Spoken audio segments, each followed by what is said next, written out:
They thought they had won. They thought pushing me out of the company I had built, stripping my title, humiliating me in boardrooms, and parading my replacement in the press was the end of my story.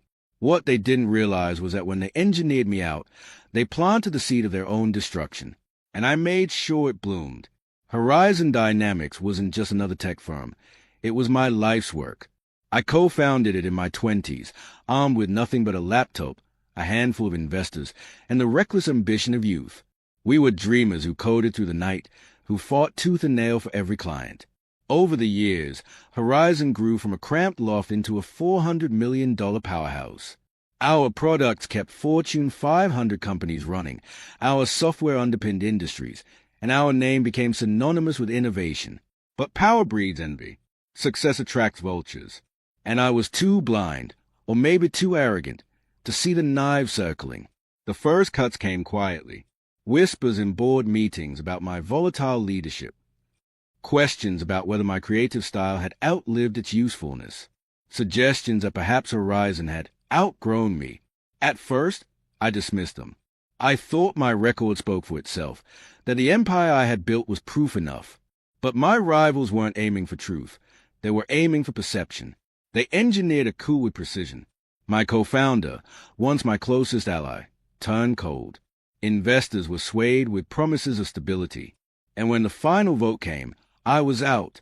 The boardroom erupted with polite applause as they announced my resignation, applause that stabbed deeper than any knife. I walked out of Horizon's glass tower with nothing but a box of belongings and the taste of betrayal thick in my throat. I told myself to move on, to start over, to build again. But bitterness is not so easily silenced. Every morning, I saw Horizon's logo glowing on skyscrapers, heard Victor Drake, the man they chose to replace me, spewing rehearsed optimism on television, watched as my life's work was paraded as someone else's achievement. And that's when I decided, if they had engineered me out, I would engineer their end. Revenge doesn't come in one stroke. It's a game of patience, of careful moves. Horizon thought they had erased me, but they had forgotten something crucial. No one knew the bones of that company better than I did. I had written the architecture of our core systems myself, lines of code that pulse like arteries through every platform. They thought they had shut me out, but ghosts linger in old frameworks, and I had left behind a map only I could read. The floor was small, almost elegant, a loophole in the synchronization module I had coded years ago. Not a bug, not a security hole, just a forgotten corner where the system trusted too much. And through that blind spot, I slipped in, unnoticed, unseen. For months, I studied them from the shadows. I traced their contracts, their product launches, their desperate attempt to prove they could thrive without me. Horizon's biggest prize was a $93 million contract with Alios Global, a logistics giant. If Horizon delivered, they would cement themselves as leaders for a decade. If they failed, well, that would be another story. I decided to write that story. The sabotage wasn't reckless. It wasn't about crashing servers in some dramatic blaze. That would have been too obvious, too traceable. No, I wanted Horizon to unravel slowly, to collapse under the weight of their own arrogance. I injected just enough misdirection into their system that data began to drift, subtly corrupting over time. Delivery schedules scrambled, financial reports failed to reconcile, shipments went missing in digital space, and Horizon, blind to the infection, kept assuring Alios that everything was under control. At first, the glitches were dismissed as minor errors, but as weeks passed, the cracks widened. Alios executives grew restless. Every patch Horizon deployed seemed to make things worse. By the third month, millions had been lost in delays and penalties. Alios threatened to terminate the contract, demanding explanations Horizon couldn't give. I watched from a distance, savoring every headline. Horizon Dynamics faces client backlash.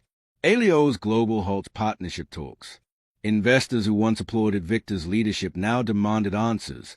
Horizon's stock plummeted. The empire I had built and they had stolen was now burning before the world's eyes. When the $93 million contract was officially terminated, it was a death blow. Alios sued for damages, shareholders revolted, and Horizon spiraled into chaos. The same board that had smiled while pushing me out now scrambled to salvage the wreckage, their carefully engineered coup dissolving in public humiliation. And I sat in a quiet cafe, coffee steaming before me, reading the news on my phone with a calm satisfaction I cannot describe. I hadn't shouted. I hadn't marched into their offices to gloat. I had whispered into their machine, and the whisper had grown into a storm that swallowed them whole. But revenge is never clean.